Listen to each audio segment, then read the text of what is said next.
This video will show you how to add a PDF to Google Sheets. So open up your Google Sheet and we can then add a PDF to any cell. To do this, you need to open a new tab and you need to type in Google Drive, or if you go to the Google Apps in the top right, you can then click on Drive. Either way, get to Google Drive and make sure you're on the same account that you are on Google Sheets. Then go to New in the top left hand corner and then click File Upload.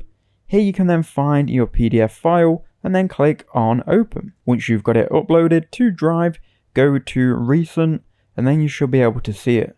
You can then right click on this PDF, you can then click Share and then click Share Again. From here, change it from Restricted by default to Anyone with the link. Then go ahead and click Copy Link and then go back to Google Sheets.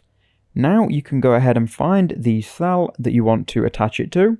Right click, then click on Insert Link at the bottom here, then paste in the link of your PDF file.